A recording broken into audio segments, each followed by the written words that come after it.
পাতাইয়া থাইল্যান্ডের এই শহরটার কথা আমরা মনে হয় প্রায় সবাই শুনেছি। হ্যাঁ, নামটা খুব পরিচিত। কিন্তু মজার ব্যাপার কি জানেন, এটা একসময় ছিল একদম শান্ত একটা জেলে পল্লী। তাই নাকি? জেলে পল্লী থেকে আজকের এই পাতা? হ্যাঁ, আর সম্প্রতি বেশ শোরগোল পড়ে গেছে। একটা ব্রিটিশ পত্রিকাকে বলেছে যৌনতার বিশ্ব রাজধানী। ওহ, এই তকমাটা নিয়েই তো বিতর্ক। একদম। থাই প্রধানমন্ত্রী তো বেশ ক্ষুব্ধ। পুলিশ প্রশাসনও ব্যাপারটা অস্বীকার করছে। কিন্তু দেখুন, মানবাধিকার কর্মীরা আবার অন্য কথা বলছেন। ঠিক এখানেই মূল টানাপোড়েনটা। একদিকে সরকারি ভাষ্য, অন্যদিকে মাঠের বাস্তবতা। মানবাধিকার কর্মীদের দাবি তো অন্যরকম। সেটাই। তারা বলছেন সরকারি হিসাব যাই বলুক, পাতায়াতে যৌনকর্মীর সংখ্যা আসলে অনেক বেশি, আর তাদের শুধু দমন না করে অধিকার দেওয়া উচিত। তো আজ আমরা এই নিয়েই একটু গভীরে যাব, প্রাপ্ত তথ্য ঘেঁটে দেখব কিভাবে এই জায়গাটা আজকের অবস্থানে এলো। এর পেছনের আসল গল্পটা কি। চলুন তাহলে শুরু করা যাক একেবারে গোড়া থেকে। এই বদলের শুরুটা কোথায় হলো? তথ্য বলছে ১৯৫৯ সাল। কাছের একটা ঘাঁটি থেকে প্রায় ৫০০ মার্কিন সেনা এক সপ্তাহের ছুটিতে প্রথম এখানে আসে। ১৯৫৯? হ্যাঁ আচ্ছা। হ্যাঁ, তারাই প্রথম সৈকতের ধারে স্থানীয়দের বাড়ি ভাড়া নিয়ে থাকতে শুরু করে। আর সেখান থেকেই কি জনপ্রিয় হতে শুরু করলো? ঠিক ধরেছেন। খবরটা মার্কিন সেনাদের মধ্যে দ্রুত ছড়িয়ে পড়ল। পাতায়া হয়ে উঠল ব্যাংককের একটা বেশ ভালো বিকল্প। বিশেষ করে ভিয়েতনাম যুদ্ধের সময় এর গুরুত্ব বাড়ে। ভিয়েতনাম যুদ্ধ? আচ্ছা, যাতায়াতে সুবিধার জন্য। হ্যাঁ, কাছেই ছিল ব্যান সত্তাহি বিমান ঘাঁটি, যেটা এখন ইউতাপাও আন্তর্জাতিক বিমানবন্দর। ওটা ছিল মার্কিন সেনাদের আনাগোনার একটা বড় হাব। তথ্য অনুযায়ী দেখুন, ১৯৬৪ থেকে ৭৬-এর মধ্যে প্রতি বছর প্রায় ৭ লক্ষ মার্কিন সেনা থাইল্যান্ডে আসত। প্রতি বছর ৭ লক্ষ? বিশাল সংখ্যা। বিশাল। আসত মূলত বিশ্রাম আর বিনোদনের জন্য। আর এর ফলে পাতায়ার চাকচিক্য, ব্যস্ততা দুটোই হু হু করে বাড়তে থাকে। তার মার্কিন সামরিক উপস্থিতি একটা অমণ্ড বড় কারণ ছিল। কিন্তু আমার একটা প্রশ্ন আছে, থাইল্যান্ডে কি দেহ ব্যবসার চলটা আগে থেকেই ছিল, নাকি এটা পুরোপুরি মার্কিন সেনাদের কেন্দ্র করে গড়ে উঠল? খুব ভালো প্রশ্ন। দেখুন, তথ্য যা বলছে, থাইল্যান্ডে এর ইতিহাস কিন্তু বেশ পুরনো। প্রায় ১৬৮০ সাল, আয়ুথাইয়া যুগেও এটা আইনত বৈধ ছিল। বলেন কি, ১৬৮০ সাল? হ্যাঁ, শত শত বছর আগে। এমনকি সরকারি ব্যবস্থাপনায় যৌনপল্লীও ছিল তখন, যদিও সেগুলো ছিল মূলত ব্যাংকক কেন্দ্রিক। ও আচ্ছা। মার্কিন সেনাদের আসার পর যেটা হলো, এই ব্যবসার কেন্দ্রটা পাতায়াতে সরে এলো, আর এর ধরনটাও পাল্টে গেল।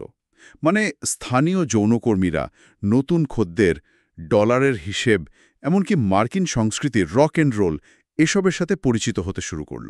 তার একটা পুরনো কাঠামোই নতুন রূপের সামনে এলো, মার্কিন চাহিদার হাত ধরে। আচ্ছা, যুদ্ধ শেষ হওয়ার পর কি হলো? সেনারা চলে গেল? বেশিরভাগই চলে গিয়েছিল অবশ্যই, কিন্তু কিছু মার্কিন সেনা তারা পাতায়াতে থেকে যায়। ও হ্যাঁ, অনেকে থাই নারীদের বিয়ে করে, কেউ কেউ বার বা রেস্টুরেন্টের ব্যবসা শুরু করে। আর এই সম্পর্কটা কিন্তু আজও আছে। কিভাবে? কোবরা গোল্ড নামে একটা বার্ষিক থাই মার্কিন যৌথ সামরিক মহড়া হয়। সেখানে অংশ নিতে এখনও কিন্তু বহু মার্কিন সেনা কর্মকর্তা পাতায়ায় আসেন। ইন্টারেস্টিং। এই ঐতিহাসিক প্রেক্ষাপটের পাশাপাশি কিছু ব্যক্তিগত অভিজ্ঞতার কথাও তো এসেছে, তাই না? হ্যাঁ, এসেছে। যেমন ধরুন, ম্যাট নামে একজন মার্কিন নাগরিকের কথা। তিনি মনে করেন পশ্চিমা সঙ্গীর চেয়ে এশীয় নারী খোঁজার জন্য পাতায়ায় সেরা। তার একটা কথা খুব চালু আছে। কোনটা? ভালো লোকেরা স্বর্গে যায় আর খারাপ লোকেরা পাতায়া। কথাটা একদিকে যেমন এখানকার একটা চিত্র দেয়, তেমনই একটা ধারণাকেও তুলে ধরে। বেশ খোলামেলা স্বীকারোক্তি। কিন্তু মুদ্রার অন্য পিঠ তো আছে। অবশ্যই আছে। যেমন ২৮ বছরের সুকিনের গল্পটা। উত্তর পূর্ব থাইল্যান্ড থেকে এসেছেন। কেন? শুধু সন্তানদের মানুষ করার মতো পয়সা রোজগারের জন্য। আগে কি করতেন উনি? আগে রেস্টুরেন্টে কাজ করতেন, কিন্তু সেই আয়ে সংসার চলত না। আবার দেখুন থানাদ্দানিং সোয়াংনেতরের কথা। তিনি তো এখন মানবাধিকার কর্মী। হ্যাঁ, লেখকও। নিজের পুরস্কার পাওয়া বইতেই লিখেছেন কিভাবে একসময় ভয়ঙ্কর আর্থিক কষ্টে পড়ে এই পেশায় আসতে বাধ্য হয়েছিলেন। এমনকি অন্য কাজ পেয়েও বেশি আয়ের জন্য তাকে আবার এখানেই ফিরতে হয়েছিল। এই গল্পগুলো, এগুলো আসলে বাস্তবতার কঠিন দিকটা সামনে আনে। একদম। এই ব্যক্তিগত বাস্তবতাগুলো জানলে বর্তমান পরিস্থিতিটা বুঝতে সুবিধা হয়। ওই যে যৌনতার রাজধানী তকমা, তা নিয়ে সরকারি প্রতিক্রিয়া তো আমরা দেখলামই। হ্যাঁ, প্রধানমন্ত্রী তো বেশ বিরক্ত। বলছেন পাতায়ার এই পরিচিতিটা বিব্রতকর। অবৈধ ব্যবসা বন্ধ করার কথাও বলছেন। আর সেই লক্ষ্যেই পাতায়া হ্যাপি জোন নীতি চালুর ঘোষণাও হয়েছে। উদ্দেশ্যটা হল পাতায়ার জনপ্রিয় জায়গাগুলো অপরাধমুক্ত রাখা, ট্যুরিস্টদের জন্য নিরাপদ করা। কিন্তু মানবাধিকার কর্মীরা কি এতে সন্তুষ্ট? না, তারা প্রশ্ন তুলছেন, এভাবে কি আসল সমস্যার সমাধান হবে? তাদের মতে পাতায়ায় যৌনকর্মীর সংখ্যা সরকারি হিসাবের চেয়ে অনেক গুণ বেশি, প্রায় ২৭,০০০-এর উপরে। ২৭,০০০? আর সরকারি হিসাব কত? সরকারি হিসাবটা ১,০০০-এর ঘরে ঘোরাফেরা করে। তো কর্মীরা বলছেন, অস্বীকার বা দমন না করে এই মানুষগুলোর স্বীকৃতি আর অধিকার নিয়ে কথা বলা উচিত, কারণ এর সাথে অর্থনীতি, মানবাধিকার দুটোই জড়িয়ে।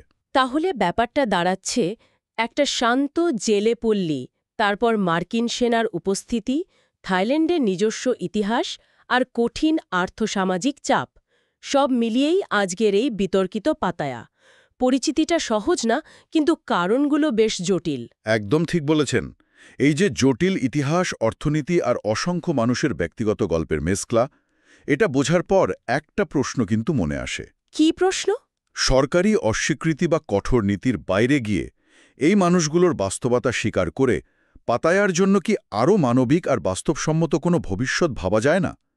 এই প্রশ্নটাই হয়তো আজকের আলোচনা থেকে পাওয়া সবচেয়ে বড় চিন্তার খোরাক।